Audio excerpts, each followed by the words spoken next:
I want to take this chance to delve a little bit deeper into the movie Dunkirk and what Christopher Nolan does. I got into this a little bit with Joe Rogan.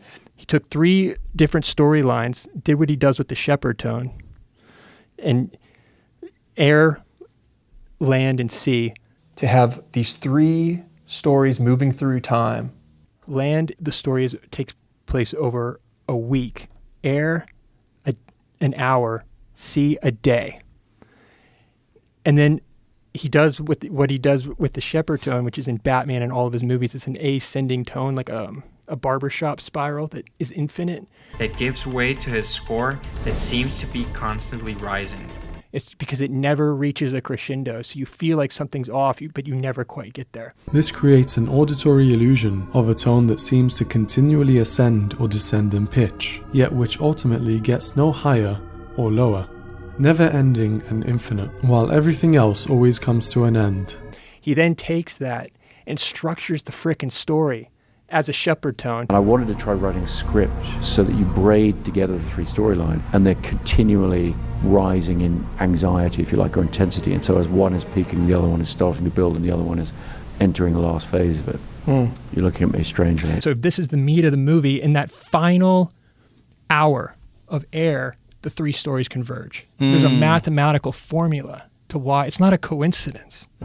The ultimate point of confluence of the 3 storylines is about a coming together in physical space, but it's also about a coincidence, literally, of different timescales and where they come together for a moment and then separate again. This whole time we've watched the story as the soldiers experienced it. Really, really trying to only see and know what those characters would see or know. And in that sense, this entire movie is a study on when war becomes survival. You can create empathy for character just by virtue of the physical situation. You could just place all the soldiers on the beach and just watch the soldiers going about, but we need a central character that represents symbolically to the audience the experience of all those soldiers on that beach. By cross-cutting these 3 points of view and having them come together at different points, you start to build up the bigger, more coherent picture of what the events at Dunkirk would have been. It's the closest we can come to experiencing the past. I'm not going back. There's no hiding from this sun.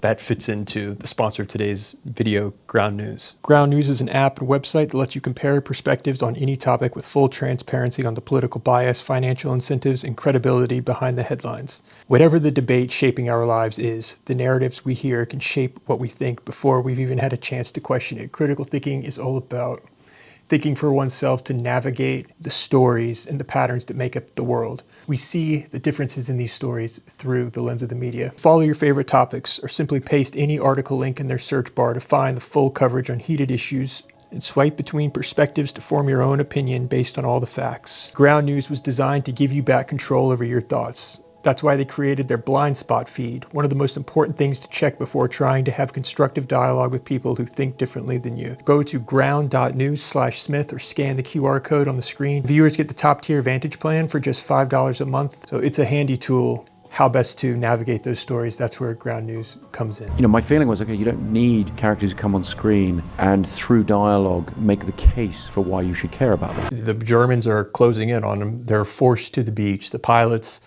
are forced into the air, into action. But you will always find a moment where there is the voluntary entering of the unknown. 3 civilians who are crossing the channel to save whoever they can.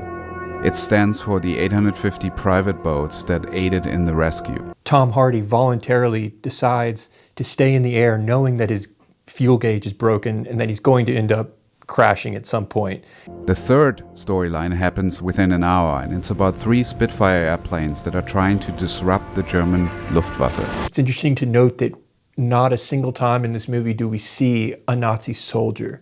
We never see their face. Lack of a top-level view on the story is part of heightening the anxiety for the audience. And that is intentional. Most of these soldiers never see the enemy. And it brings them closer to the characters and their desperate struggle to survive. The structure of Dunkirk has a purpose. That is the fear of the unknown. intertwined into a single narrative experience in a way that we don't even consciously realize is occurring the first time you watch it. You can see how the movie is split up. But it completely went over my head, and I think that's true for many people watching the film. When you're writing a movie, when it clicks into place, you can feel it. And they call it cracking the story. And they hire writers to crack the story, almost like it's a math problem. So to me, that indicates that there's like this fabric, this is how I think about it, there's this fabric of reality that stories tap into, that you're trying to connect. When it does click and you have that hook, you're like, this is the reason to make why this movie is interesting. Right. Then you're almost making it for the sake of the story, not the audience. But the audience will come as a consequence. Yeah. As opposed to today where people think they can make movies for the audience like Disney, but they're discarding the very fabric of the reality of these stories and thinking, well, we can change Snow White. I mean, there are many ways that would have been easier to tell this story. You're making the movie for the sake of the story structure, for the sake of the emotional response, for the sake of the experience. Narratives on screen have a unique ability to communicate things Oh, we did it, survived. that cannot otherwise That's enough. be communicated. This island, or a large part of it, was subjugated and starving.